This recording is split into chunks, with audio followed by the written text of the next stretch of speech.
Halo guys, Assalamualaikum warahmatullahi wabarakatuh. Kembali lagi di YouTube channel saya. Nah, di video kali ini aku mau sharing ke teman-teman semua apa saja yang perlu kita persiapkan pada saat kita pertama kali mau mengajar gitu.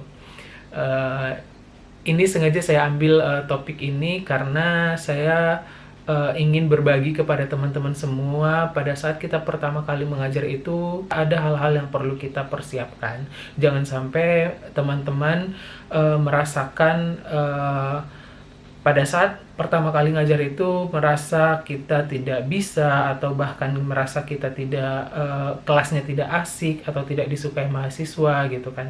Jadi sedikit berbagi cerita atau pengalaman, dulu saya merasa seperti itu teman-teman gitu. Jadi pada saat dulu pertama kali ngajar itu, saya ngerasa bahwa saya bisa nggak sih ngajar gitu kan, karena yang pertama saya selalu gugup, terus juga kelas juga yang harusnya 2 jam atau 3 jam saya habiskan dalam waktu 1 jam atau bahkan 40 sampai 50 menit gitu kan.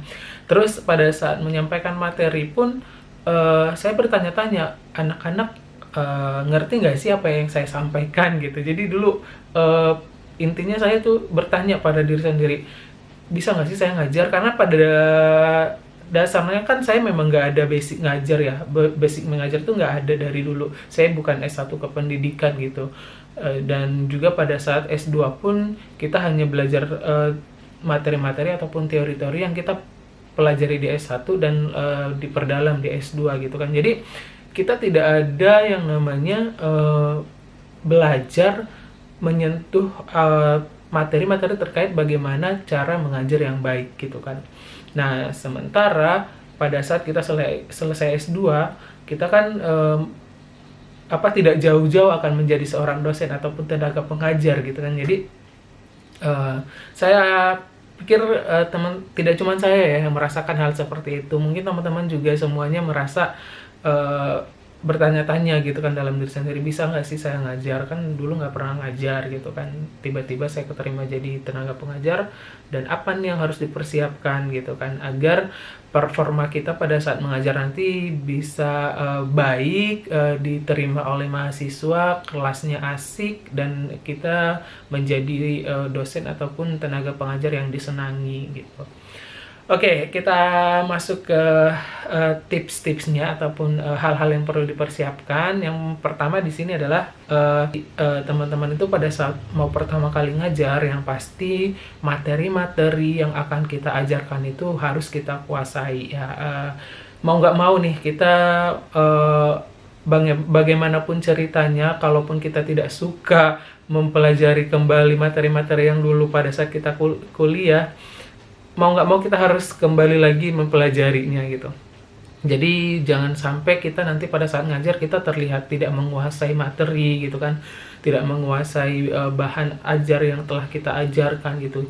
Jadi teman-teman, kalau sudah menjadi seorang tenaga pengajar ataupun menjadi seorang dosen, mau tidak mau kita harus kembali lagi membaca-baca materi-materi, membaca PPT dari dosen-dosen kita yang dulu gitu kan, membaca jurnal-jurnal agar ya itu tadi kita terlihat benar-benar menguasai apa yang kita ajarkan kepada si mahasiswa kita gitu.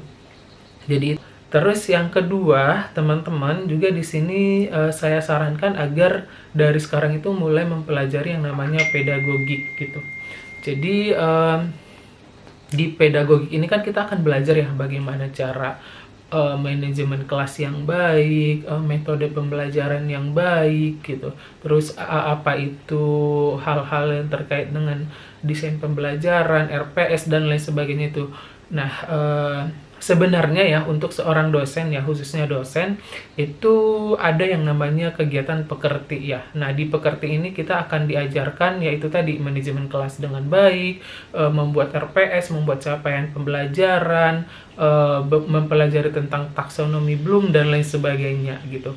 Tapi kegiatan pekerti ini cukup mahal teman-teman, dan juga mengadakan kegiatannya pun tidak sembarangan, harus dari kampus yang sudah terakreditasi dan sudah bisa dan sudah ada legalitasnya untuk mengadakan kegiatan pekerti dan pesertanya juga harus dikumpulkan untuk bisa dijadikan untuk bisa dibuat jadi satu kegiatan pekerti gitu. Jadi tidak bisa dengan jumlah yang sedikit, harus digabung-gabungkan untuk beberapa peserta baru bisa gitu. Jadi dan lumayan mahal, dan juga ini biasanya sih kegiatan ini baru kita ikuti pada saat kita mau asisten ahli nanti, jabatan fungsional gitu. Jadi untuk sementara pada saat kita mau pertama kali ngajar itu, sebenarnya kalau teman-teman mau dan ada dana gitu kan, alangkah sangat bagus teman-teman ikut pekerti dulu gitu kan. Tapi kadang kan kita kan di awal kita belum punya dana sama sekali gitu kan, apalagi tadi pekerti itu memakan biaya yang cukup mahal gitu kan. Jadi ya mau nggak mau untuk sementara kita belajarnya ya otodidak dulu, belajar dari internet atau buku-buku gitu kan, ya belajar tentang pedagogik tadi gitu. Jadi saya saranin ke teman-teman ya setidaknya minimal teman-teman paham itu bagaimana apa itu RPS gitu kan, metode pembelajaran terbaru, mau itu project based learning, case based learning dan lain sebagainya, itu banyak ya. Terus juga manajemen kelas yang bagus, terus belajar apa itu taksonomi Bloom, dan belajar itu bagaimana membuat capaian pembelajaran pada satu mata kuliah ya. Setidaknya itu dulu deh teman-teman pelajari gitu. Nah nanti untuk lebih dalamnya teman-teman bisa belajar lagi pada saat kegiatan pekerti. Terus yang ketiga adalah teman-teman harus mulai dari sekarang itu memperbaiki public speakingnya teman-teman gitu. Karena menurut saya ini sangat penting ya. Dengan memiliki public speaking yang baik, nanti di kelas teman-teman akan menjadi pusat perhatian bagi mahasiswa gitu. Semakin bagus public speakingnya, nanti mahasiswa itu akan semakin senang mendengarkan kita pada saat menjelaskan atau pada saat mengajar gitu. Pada saat kita mendeliver materi yang kita ajarkan itu, mereka senang gitu dengan intonasi suara kita, dengan nada suara kita, dengan kejelasan artikulasi kita dalam mengajar. Itu tuh akan menjadi penentu gitu. Semakin kita bagus public speakingnya, maka mahasiswa itu akan semakin senang dan mereka juga akan semakin paham terhadap materi yang akan kita ajarkan ya. Belajar public speaking memang tidak sebentar ya teman-teman. Jadi kita butuh waktu lama untuk belajar itu. Mulai dari sekarang ya saya sarankan kepada teman-teman itu untuk belajar berbicara di depan kaca mungkin ya, meskipun itu klasik lama gitu kan, tapi itu sangat efektif buat membantu teman-teman agar public speakingnya bagus gitu. Nah itu dia yang ketiga ya teman-teman. Jadi dari sekarang teman-teman saya sarankan untuk mulai belajar public speaking. Belajar public speaking itu nggak singkat, butuh waktu yang lama. Jadi dari sekarang teman-teman mulai nyicil gitu. Nah yang keempat adalah hal yang perlu kita persiapkan, yaitu kita sudah update terhadap teknologi ataupun media-media pembelajaran saat ini, khususnya Zoom ya teman-teman. Apalagi sekarang kan mulai dari masa pandemi kemarin sampai sekarang kita sudah dituntut ngajar online gitu. Jangan sampai kita tidak paham yang namanya meeting Zoom online itu, khususnya Zoom tadi. Kita sudah mulai paham bagaimana membuat break room class, bagaimana share screen, mute soundnya dan lain sebagainya. Itu kita udah harus belajar dari sekarang. Jangan sampai kita terlihat gaptek ya di depan mahasiswa, itu tidak baik gitu. Jadi mulai update nih media-media pembelajaran, mulai Zoom, Google Meet. Terus juga sebisa mungkin teman-teman juga membuat PPT mengajar itu PPT yang menarik gitu, jangan yang terlalu monoton, karena itu kalau misalnya PPT kita terlalu monoton, tidak ada desainnya, itu mahasiswa tidak akan tertarik melihatnya gitu. Jadi kalau kita buat PPT yang bagus, menarik, ya setidaknya mereka akan tertarik dan akan membaca dari materi yang kita buat gitu. Terus yang lain juga misalnya ada metode-metode ataupun media-media pembelajaran yang terbaru bisa teman-teman gunakan kayak Freezy.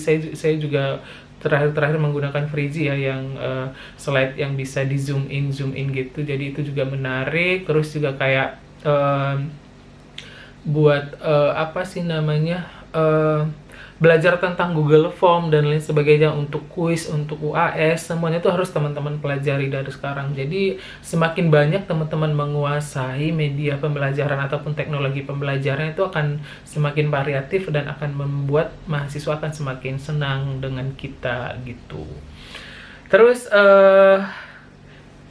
yang terakhir nih teman-teman, jadi ini saran saya yang terakhir ataupun tips yang terakhir, yaitu teman-teman sekarang sudah mulai belajar jadi pelawak gitu.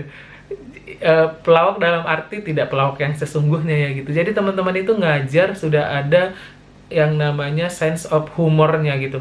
Karena pada saat kita ngajar, kalau kita ngajar terlalu kaku, itu mahasiswa akan bosan, akan merasa tidak asik dengan kita gitu. Jadi teman-teman sekarang mulai deh pelajari jokes-jokes di apa namanya, yang bisa kita bawakan di kelas. Yang pasti jokes-jokesnya adalah yang mendidik ya teman-teman, jangan yang tidak mendidik, jangan yang apa ya namanya, yang bertentangan dengan dunia pendidikan, yang tidak layak lah untuk dibawakan di kelas gitu.